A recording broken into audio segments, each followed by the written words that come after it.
This morning we're launching a new series called Today's Real Heroes. Our national correspondent Natalie Morales is here with an unforgettable pair. Natalie? And it's a story you have to see to believe. Our real heroes today are Dick and Rick Hoyt, better known as Team Hoyt.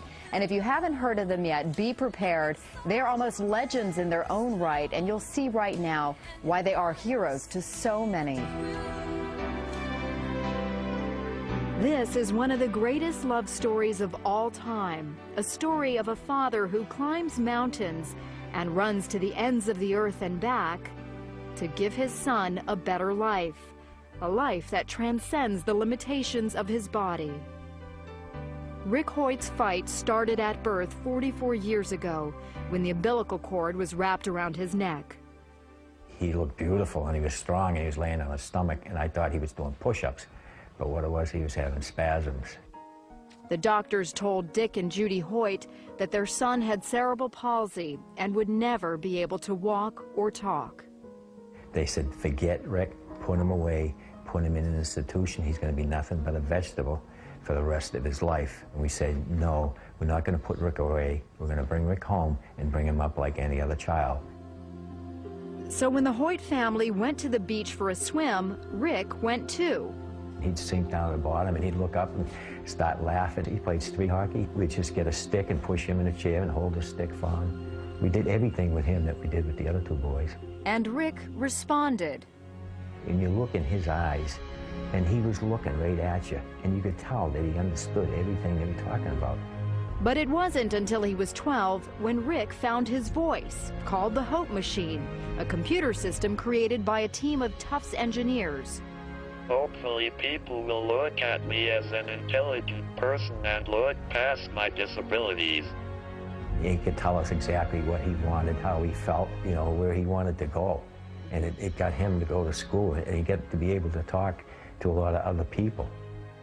It was at high school where Rick first learned of a 5-mile charity road race for a paralyzed teenager. And he said, Dad, I have to do something for him. I want to let him know that life goes on.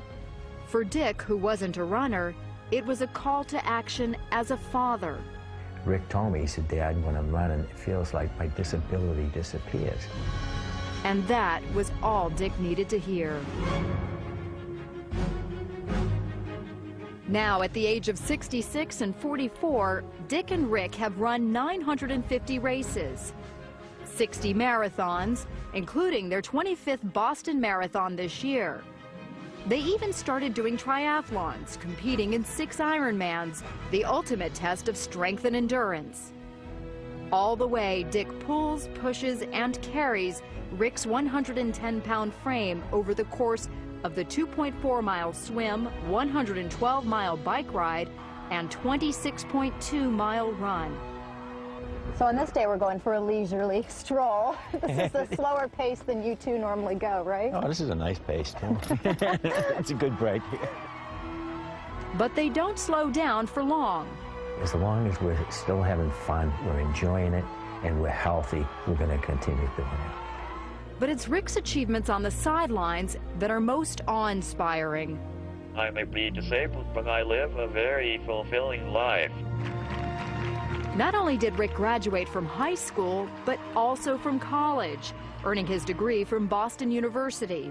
And he now lives in his own apartment. I have shown to disabled people that they don't have to sit back and watch the world go by. They too can go to school, get a job, and be included in everyday life. The Hoyt's motto is simply, you can. And they've made so many believe anything is possible. He's competing in road races, competing in triathlons. And all of a sudden, all of these videos are popping up on us, and people are emailing them around the world, and it's just a great feeling. I read them an email they recently received, one of thousands, from a perfect stranger. I write this because I'm a father, and to my shame, I have been nothing like you, Dick. I have been selfish more than I've been selfless. I'm not raising my son the way I had intended to raise him, and up to this point, you could say, I've failed. But yesterday, in a moment's time, I was changed. My heart was broken when I saw how much you must love your son to put yourself through such agony that he might experience the thrill of the race. Yesterday, it became less about me and more about being my children's father. I thank you, sir. You hear this over and over again. Yes, yeah. It clearly is, it touches you every time. It really does, yeah. But you're more than a father. I mean, you are a hero to so many. Mm. And most importantly, you're a hero to Rick. I just think I'm myself, and I just love my family. And I just want to be the very best father I can be.